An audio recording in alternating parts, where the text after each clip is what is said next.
Gone but never forgotten. War equals hate. The Vietnam War was a hate for the American soldiers fighting, not only from the opposing army, but a hate from Americans who did not favor the war. How does a soldier return home after fighting a war filled with hate, only to land on their home soil to find that hate just followed them home? In 1975, Vietnam soldiers returned home encircled by the nightmares of the war they found and the endless deaths of so many, hoping to be embraced in the loving arms of their home country. In reality, they were greeted with hate. Hate from a country unsupportive of the bold acts of bravery of these men and women, and a hate that would haunt so many mentally and physically as they continually relived the war, suffering from post traumatic stress, the transition back to society, and the struggle to make a life worth living. From 1955 to 1975, the Vietnam War was the longest and most unpopular war in American history. In support of southern Vietnam, the U.S. sent military support, creating an even greater conflict between North and South Vietnam. As the first ever televised war, America's eyes were opened to the horrors of war. Witnessing both sides of the battle, Americans watched their fellow countrymen and women, family and friends, ordered to burn villages and murder innocent Vietnamese citizens. As a result of these visions, returning veterans were looked down upon rather than seen as the heroes of their nation. Taking their first step off the plane, veterans found themselves bombarded with protests, disapproval, and disgust, treated as the villains of the war. Tomatoes were crushed against soldiers' chests, blended with the blood of wounds. Baby killer signs lined the airport walkways as veterans' heads slowly dropped, wishing they hadn't worn their uniforms home. Terry Tobel, a machine gunner in the Vietnam War, expressed, "I can refer back to when World War II ended, when people came home and they were heroes. When we came home, we were the enemy. That really hurt." Instead of walking into the warm embraces of their proud country, their fellow Americans showed their true colors, filled with hate and disapproval of the Vietnam War. For others, they found themselves surrounded by people who wanted to quickly forget the past 20 years and forget the horrors those who risked their lives returned home with. After returning home from the war, the nightmares and terrifying memories continued to revisit the lives of veterans.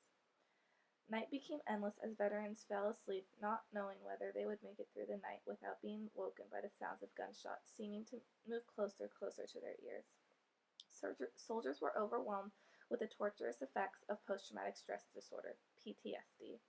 Statistics show over 700,000 Vietnam veterans returned home with PTSD. Flashbacks, nightmares, loneliness, and the inability to become close with others were all a part of the physical pain soldiers experienced.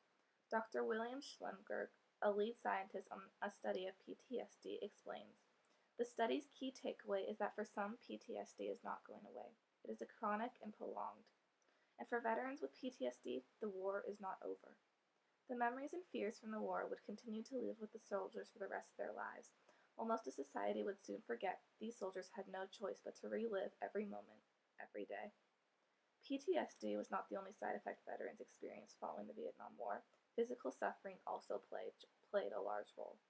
Upon arriving back in America, countless vets were rushed to hospitals to address the inappropriate and unconventional medical help received in Vietnam.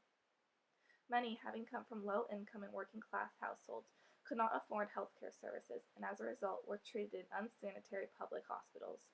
Studies show 150,000 soldiers returned home wounded or as amputees, while at least 21,000 came home permanently disabled.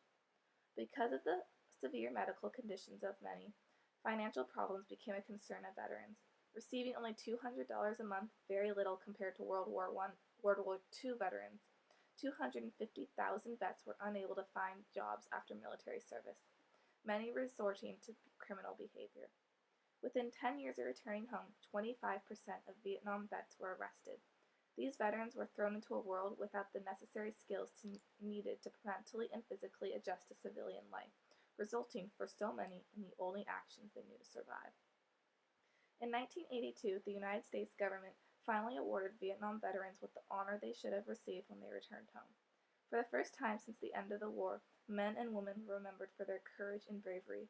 In Washington, D.C., a 246-foot Vietnam Veteran Memorial Wall was dedicated to honor the sacrifices and lives lost during the war. The American public began to change their views of Vietnam veterans, and their remembrance and acceptance of them began to grow.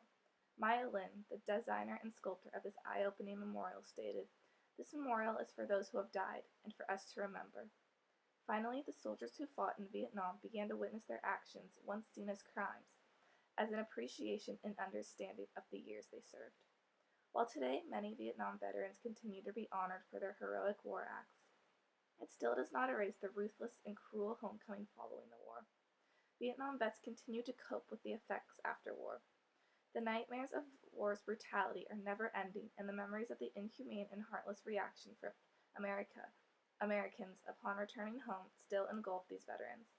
Many have ended up homeless or struggling with substance abuse, with Vietnam veterans making up 47% of the homeless veteran population. These soldiers who fought for their country and fought with their lives continue to live and relive the hate and brutality of the Vietnam War every day.